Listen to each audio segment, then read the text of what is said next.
Is happiness the purpose of life? No, absolutely and utterly not. The purpose of life is to be competent and successful. If you try and base your life and your mentality purely around how happy you are, you'll end up hedonistic and destroyed. I think that as a man, your happiness comes from feeling respected over feeling loved. And the reason perhaps you're happy now is because you have more respect for yourself because of the decisions you're making. And you have self-respect. Yeah. And I think that a lot of men, even if they have self-respect, if nobody else respects them, they're struggling. I have no interest in being happy. I wake up and say, how can I be proud of myself? What can I achieve that makes me proud of myself? How can I do things that make other people respect me and are proud of me? How do I have a day which I complete when I come home? The woman who's in my house says, wow, there's no man like you. How do I live a life so my children look at me and go, Dad's a superhero? How do I make my mother call me and say, I couldn't possibly be more proud of you? I have duties to complete. I have to live the exact same life regardless of how I feel. So for me, happiness is not a good indicator on how life should be lived. Happiness to me is a super interesting concept because when people come to me and say, I'm not happy, I say, why should you be happy? They're like, what do you mean? It's like, who told you you should be happy all the time without working for it? Happiness is at the top of a mountain somewhere. You ain't been anywhere. You haven't even climbed it. Nobody cares about men being happy. We talk about women being happy. We want children to be happy. If you look at a full-grown man on Christmas morning, he's smiling because his wife is smiling. He's smiling because his children are smiling. Nobody even buys him anything. What do they buy the dad? Socks? Nobody cares about men being happy. So why do you as a man care about you being happy? That's how you're going to fall into these traps. I'm a very content person. I live a fantastic life. I'm not miserable or depressed. I'm not sad ever. But I don't wake up and go, I want to be happy today. No, sir. I wake up and say, okay, things must be done. And those things will be completed regardless of how I feel. Regardless of how I feel. You can lock me in a dungeon for an unknown amount of time in Romania, and I will still complete as many push-ups as I can possibly do in the dark by myself. What else am I going to do? Sit there and be sad? Happy or sad? The push-ups must be done. It's called duty. It's called honor. It's called pride. So I'm asking you why you don't have them. You could be a genuine force for good in the world. And you know what's funny? The funniest thing, the most ironic thing about all of this is that if you don't prioritize happiness and you prioritize feeling proud of yourself, you end up happy by extension. I'm happy because I'm proud of myself because I have a fantastic life and mansions and supercars and money, most famous man in the world, thousands of love letters a week from beautiful women. Of course I'm happy, but I didn't ever choose to try and be happy. If I would have chosen to try and be happy, I would have never ended up happy. I don't want a woman to ever go through anything bad in her life. I think a man should go through it for her and protect her, because I think that's how she's her best self as a woman. But I think to be your best self as a man is the absolute opposite. And when someone emails me and says, this has happened to me, I'm like, good. No, what do you mean good? It's terrible. How else are you going to become important? How else are you going to find endless fire to get up and struggle in the face of the competition that's out here in the world? How else are you're going to do all that with a nice cushy life? If any man's honest with himself, think about the biggest transformative stages in your life. Think about the times you got the most work done. It was a bad part of your life.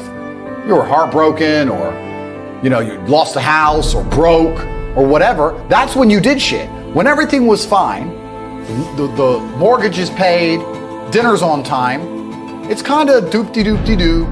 Little by little, do a little bit of work, do a little bit of relax. But the big events come from trauma. This is it. So it's a cheat code. It's a cheat code to climb the mountain. So when I get a message from whoever and he goes, my wife left me, I'm devastated. I say, I understand. I completely understand how hard it can be to lose a woman that you've given your entire life to. And you've done so many nice things. And then because of one thing you did, her innate and absolutely insane level of ungratefulness has turned her bitter, and she now talks to you like she hates you over one thing you've done after thousands of efforts showing how dedicated you are to her. And even now that you're prepared to die for her, she doesn't give a shit about you. I understand that pain. But my answer is, good. It's still good. Now take all of that pain, instead of emailing me, do this. And then you're going to become the kind of person that women don't leave. Then you win. I think everybody on the planet has something to prove. If you walk through life and feel like you have nothing to prove, then you're a loser. If you wake up each day and go, I don't owe anybody anything, I don't have to prove anything to anybody, then you are a loser, because you are absolutely not being correct. You must prove yourself to other people. You must prove yourself to your bloodline, as we just discussed. You must prove yourself to God.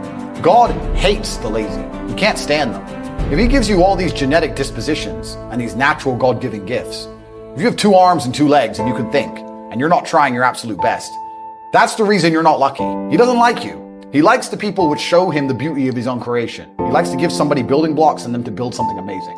It's the best thing about being a man. You get to build who you are, right? You can decide if you want to be a funny comedian or a musician or a kickboxing world champion or fight the Matrix. You can decide whatever you want to be. God loves to see that. Those people, for some reason, seem to be enormously lucky, right? The person who goes, I don't have to prove anything to God.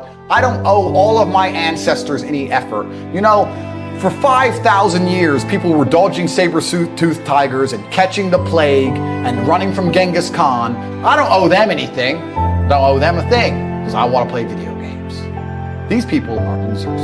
I wake up every day with something to prove. I have hundreds of millions of dollars. I'm in fantastic shape, 4 times world champion, fighting the Matrix out here by myself. More. I will have to be braver. I must try harder.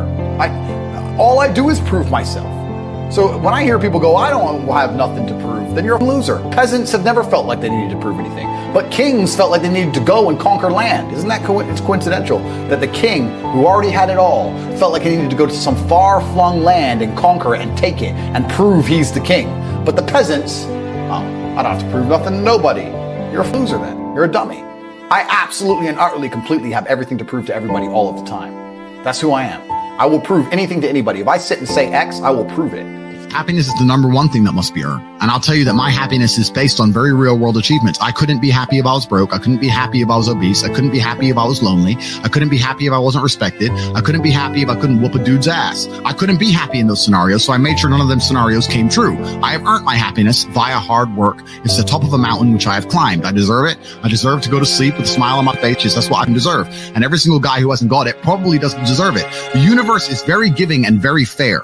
People seem to think that the world is unfair, and those are all the same people who tell themselves they're unlucky. I actually believe the opposite. I believe the universe is a very giving place. I believe God is a very giving being, and that thing, the world all in all generally balances out and is pretty fair. If you're the kind of person who deserves a good life and works their ass off and genuinely wants it and tries very hard, guess what you get 99% of the time?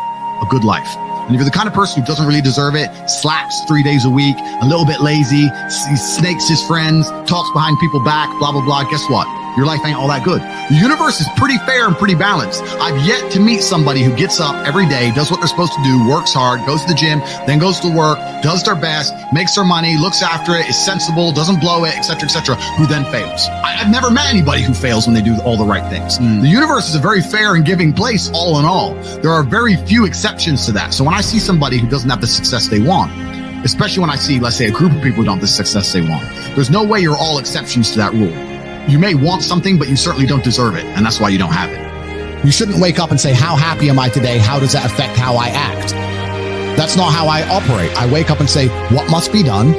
What will allow me to be proud of myself? What will allow me to achieve? And those things will be done regardless of how I feel. And that's how the most successful people on earth all operate. The most successful people on earth don't only do things because they feel happy about doing them. If you never make a mark on the world, then you effectively never existed.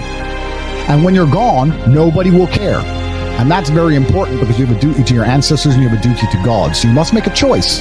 And this is genuine choice for you people at home. Do you want to live in obscurity forever and be invisible and not matter and have an easier life? I would argue that it's not easier because in your heart and in your soul, you're going to feel guilty knowing you could have been something you're not. Or do you want to try your absolute best and struggle and suffer every day of your life, paying the rent for all of the amazing things around you? We pay endless rent. We pay rent for our bodies. We pay rent for our relationships. We pay rent to keep our kids. We pay rent to keep our business. We pay rent to keep our freedom. Every single day is work to pay the rent. It's absolutely never ending. And you have to make that choice. So if you have a pen and paper in front of you, you need to decide, do you want to be invisible with a lower rent bill? Or do you want to be important and work hard and suffer to make sure that the rent is paid? It's a choice you must make, and it's binary, and you must be extremely dedicated towards the decision you finally make. I refuse to accept that there are people out there who cannot become happy, contented individuals. I refuse to accept we live in a world where God has created people who, no matter how hard they work and how good their life becomes, can't be happy. I don't accept that. I accept that the universe is a very giving place and that God loves all of us. And if you try your best and you work hard, you can become a better person. The beauty of life as a man is to be great. So you have to sit here and ask yourself, do you want to be a happy loser that's insignificant? Nobody knows you exist. Women don't respect you. Men don't respect you. Nobody cares if you live or die, but you get to smile all the time. Or do you want to be one of the most important people on the planet with a little bit of stress? Alternatively, you can go out there in the world, try and implement your mark on the world, work hard, try to get rich, more money, more problems. You can try and start a business, the stress of that. You can lose your girlfriend because all you're doing is working. This is a new level of stress, a new level of trauma, but at least you'll be a somebody at the end of it.